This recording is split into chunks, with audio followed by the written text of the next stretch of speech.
Donald Trump. He mentioned that he wants to take over Canada, Greenland, as well as the Panama Canal. International system has collapsed. Might is right now.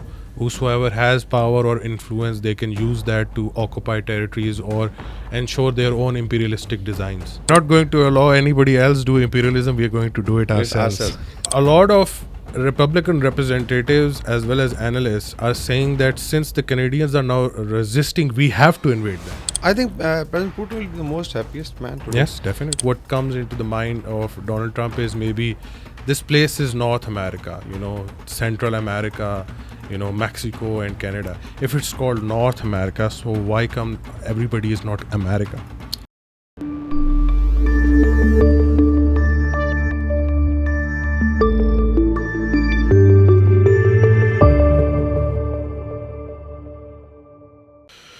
Greetings everyone and welcome back to the TFT Perspective. Viewers, the news is of Donald Trump during a presser. He mentioned that he wants to take over the northern seaboard, including Canada, Greenland, as well as the Panama Canal, the Panama area at large. And the threats coming from him, he said that he's going to use economic coercion to handle Canada and might use military options when it comes to annexing Greenland. 4 years back, Donald Trump was very much clear in his objective that he wanted to purchase Greenland. Now he is coming up with a new term of imperialism and colonialism in the modern world, that just to get, for some reason, national security reasons, to get resources from different areas, he's come up with this strange and absurd idea to directly threat NATO partners and allies of the United States, because what further absurd idea can be other than this? So a lot of far-right extremist outlets, conservatives from America, especially in Europe, are defending this argument. In fact, Fox News hosts basically started claiming that the Democrats have actually done this as well. Back in 1867, Harry S. Truman actually wanted to purchase Greenland for $100 million 20 years before he was born. Basically, that's the absurd logic they are giving these days. Other than that, when it comes to Canada, Canada has given a very strong response to Donald Trump regarding this. They are saying that do not disturb us. We take care of our sovereignty very well. In fact, even the Donald Trump across the border inside Canada, the Conservative Party leader has said that all hands off Canada to Donald Trump directly. And European partners like Germany and France have suggested that it's that direct threat, and these threats are not going to be taken lightly. Greenland belongs to EU, and it's going to stay with EU for eternity. Other than that, I'm just going to read it out that Mr. Trump has actually posted on his social media applications of greater US concept, and said that we should just get rid of these artificial lines, and this is going to be a hell of a thing, US and Canada. He keeps on calling every single ruler inside Canada as governor, or the 51st state governor. So we are going to discuss this issue. First, I'm just going to read how sensitive this issue is. One of the key allies of Donald Trump and one of the key allies of Elon Musk, Ben Shapiro, just tweeted, Justin Trudeau tweeted that there isn't a snowball chance in hell that Canada would become part of United States. In that reply, one of the Trumpsters said, when we take Canada, you will be expelled to Panama to work the canal. That's the type of debate that is taking place on X. To discuss this issue, we have with us Mr. Vakar K. Korvi. I'm just going to start with, he also suggested renaming the Gulf of Mexico to Gulf of America. I think maybe Donald Trump has lost his entire campaign, whatever he was preaching at that time, reducing grocery prices, ensuring, America comes out of wars. But he's not even talking about the real challenges like Hezbollah, Iran, or these things. He's talking about just taking over his allies' lands. Yeah, I think this is definitely very funny. And there are, I think we've been discussing in our podcast before the elections, during elections, and after election, that Trump had his hands full when he comes. So there were, I think, at least three hotspots, like Eastern Europe, where there's an active Russia-Ukraine war going on, and NATO has put an entire backing into it. They have spent, I think, Europe and America combined closer to $1 trillion, plus and minus. And I think American establishment are very serious about pursuing this war. Then in West Asia, we have fire going on, Israel-Palestine conflict, Israel-Lebanon conflict, and also I think Trump mentioned that hell would, let's say, will fall in case, or hell will be let loose in case they don't, let's say, release the hostages, threat to Hamas. And then probably we thought that he'll be now reconsidering how to reshape the Abraham Accord. Third spot is South China Sea and Indo-Pacific strategy, where we thought that US will be, very serious about how to tackle China. And then also US debt. We talked about grocery prices that he mentioned, and how it's going to improve, because he feels that US has third world infrastructure, and he gives example of China and He's giving examples from the third world infrastructure even during the fires in California that look, these things are damaging and we didn't protect our citizens. yeah. And so all told, I think this was what we, and then of course the American debt, closer to more than $35 trillion. I don't know from where he's going to get money to purchase Greenland. So it means that now he is actually leaving all the hotspots, all those areas which generally people would look into leadership of the United States. How is going to, let's say, help or maybe push NATO, and then of course how does he bring jobs to United States?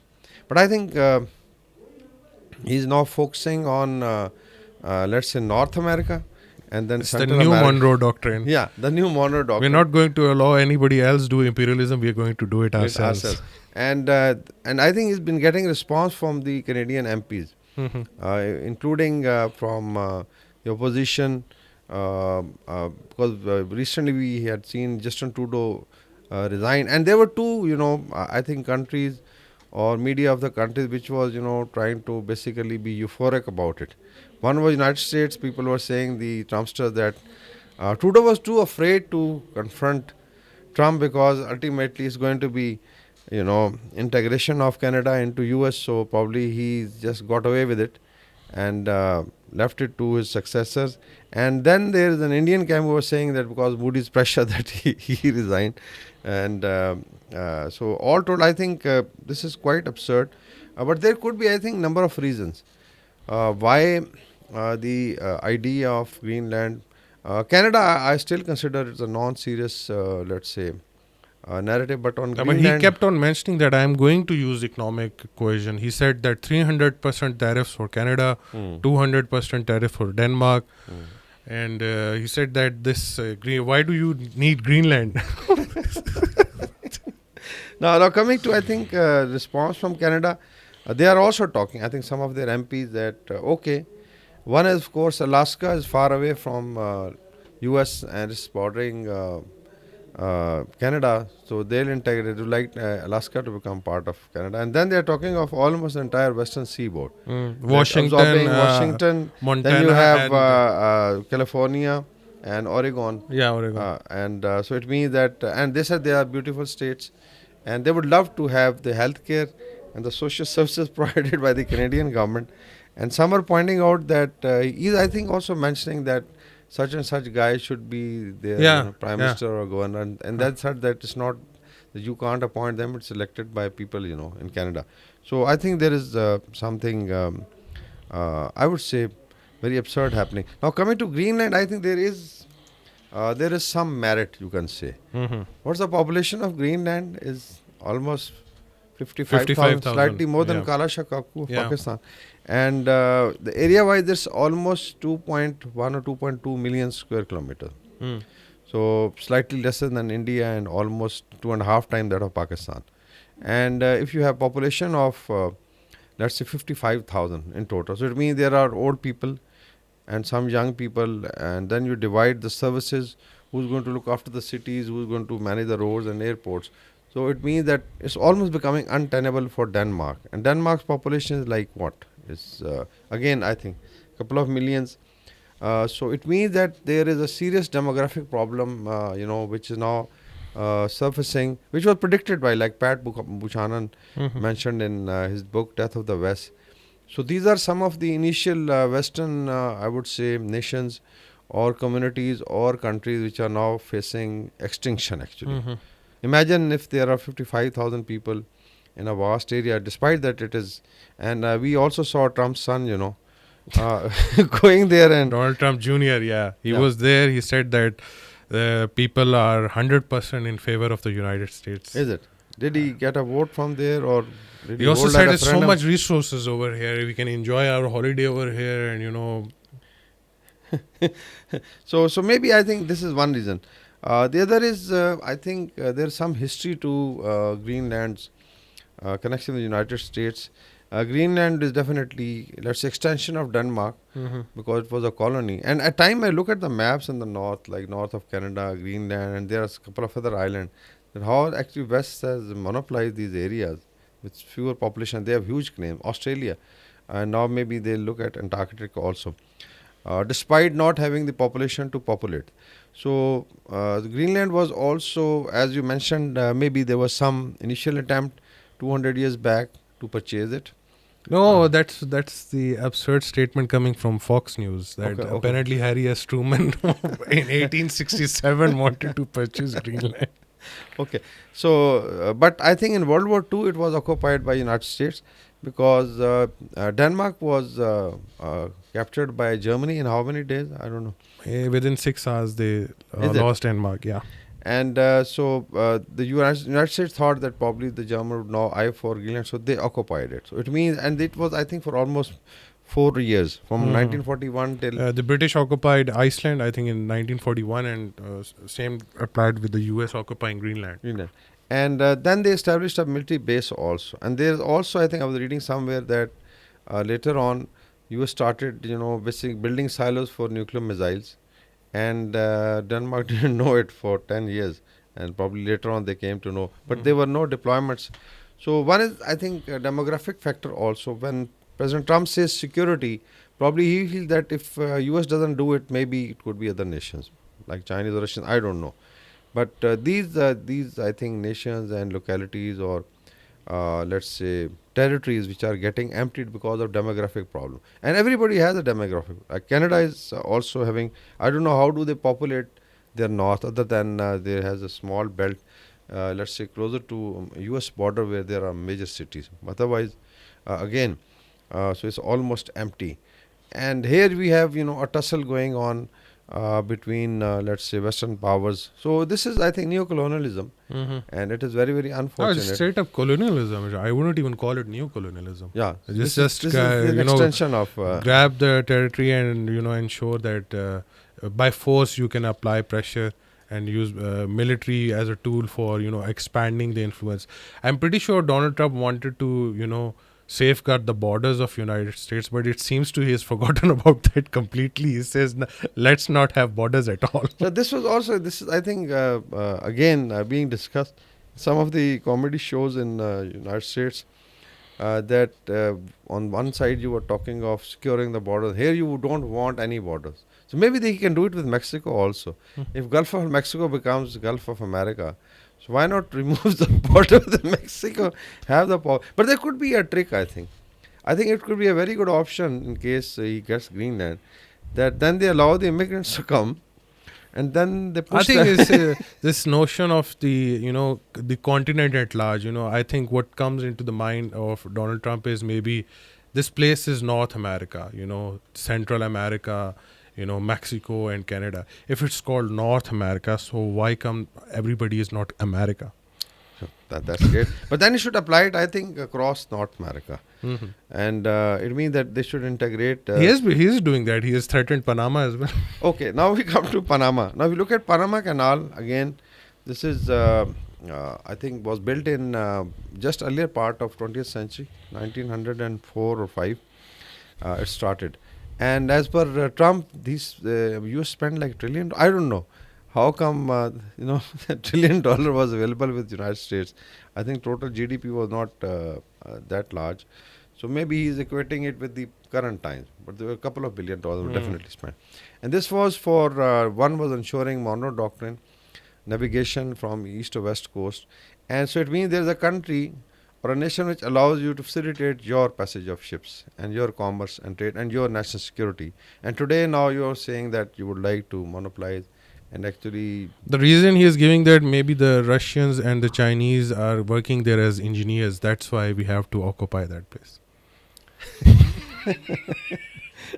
I mean, he came up with this absurd logic regarding the, I would say, Capitol Hill attackers as well.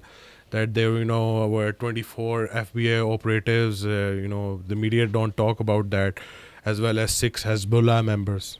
Hezbollah members Yeah. on Capitol Hill assault.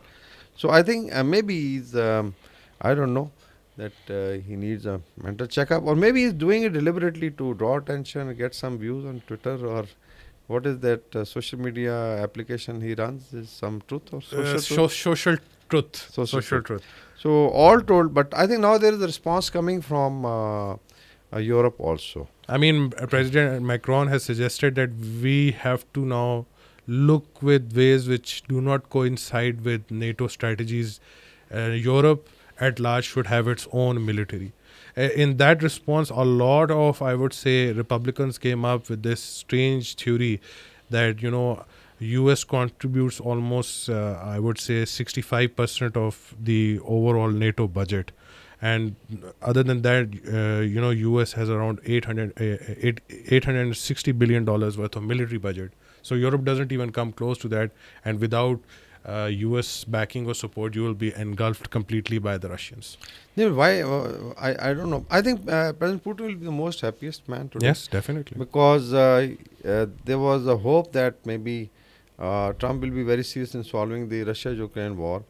And if now we have almost at least a war of words happening between Canada and US, Europe, US. So it means basically you are attacking a NATO ally, a member of NATO. And I think there's an Article 5 in NATO that in case... Would that even apply? I don't know. Because if one NATO member is attacked, then all will... so it means that basically this rhetoric or whatever he has done is now actually targeting NATO itself. So does he want the NATO to be dissolved, or he's just looking at this new world, North America, and leaving rest of the world, which could be a very good strategy, because then American people can have more money, more resources, and Donald Trump Jr. can become the governor of Greenland. Yeah, other than that, don't you think that this is also going to pave way for countries that are in NATO to actually put forward their own issues?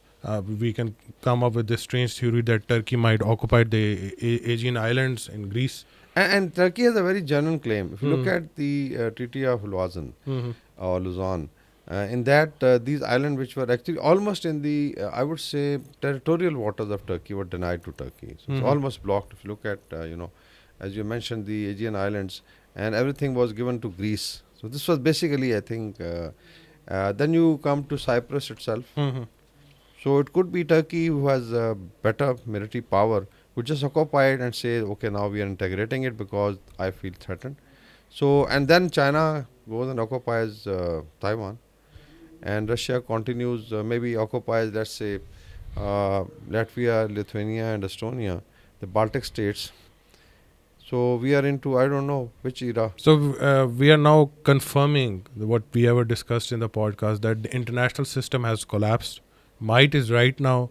Whosoever has power or influence, they can use that to occupy territories or ensure their own imperialistic designs. This can be applied, like what Professor Shaido Zaman also suggested, that maps are being redrawn, and we just witnessed just yesterday Donald Trump drawing the map of America as Canada, America and Greenland.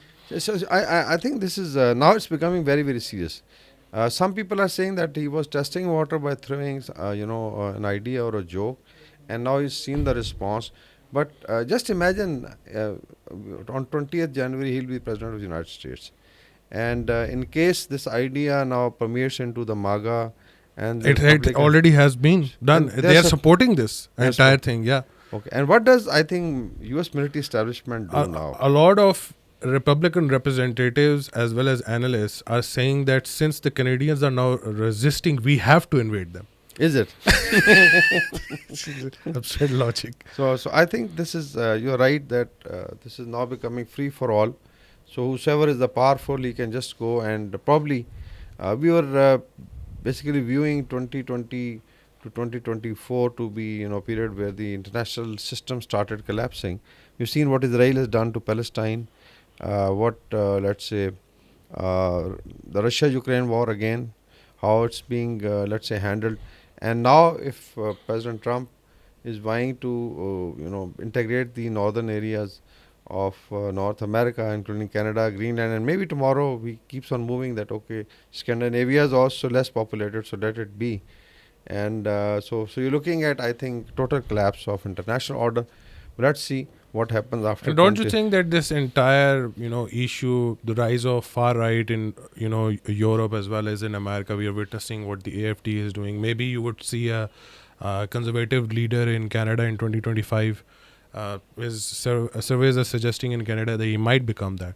And with Trump there as well, don't you think that the global south at large is going to suffer a lot? The constant threats to immigrants, no matter what their ethnicity is.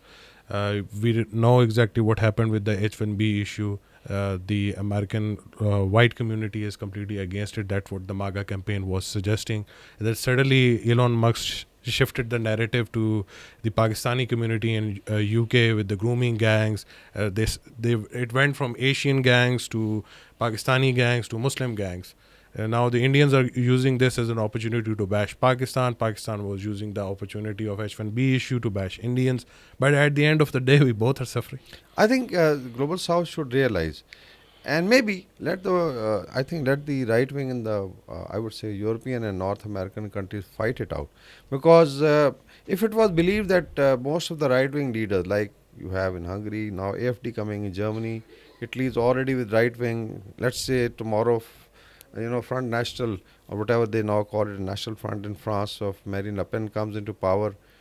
So, but if this is the attitude that then you start buying, and looking at other areas to occupy or get into, so it means there's going to be a huge fight, because I'm sure if the right wing in Canada comes up, Mm-hmm. or let's say some of the neo-Nazis, so they are not going to allow. How can they justify? Mm-hmm. So ultimately, it is their own nation, like Canadian nation or German nation. So we're looking at, I think, something which was happening before World War One, Mm-hmm. and global South should actually one is introspect that what is happening to them collectively. They voted with a lot of euphoria, including some of our Pakistani Yes. affiliated with one of the political parties, Mm-hmm. and probably as we say that in Urdu that apne paun pe A, kulhada maar a, liya. a lot of them are now saying that Elon Musk is doing very poorly when it comes to managing X. Suddenly, the Yes. So it themes means have that when shifted. it comes to their personal health, their families, because if this thing starts spreading in the community, just imagine that if there is hatred. Like I was looking at Twitter, there were very, I think, obnoxious comment against the Indian community, including how do they smell and what do they eat, and now we have seen slogans in Australia. We mentioned, where is your visa? Pakistani community being targeted in let's say UK, and suppose it starts spreading like a virus, then probably you'll find communities then targeting physically each Yeah. other. Yes. Maybe you have We had gangs witnessed that wars. in the UK riots. A lot of people died because of dissemination of fake news. Yes. And then they blamed Pakistan. Probably something was happening from here. But I think that we have interesting times. Global South has to realize, I think Eurasian Brotherhood is the only option. That you get integrated and let, NATO get split between these, I would say, warmongering leaders.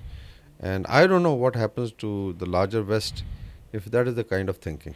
What's going to happen to the larger West? Let's hope so. Trump's absurdity ends to North American regions. It doesn't just go haywire and goes announcing that maybe we should also have Taiwan. Why not?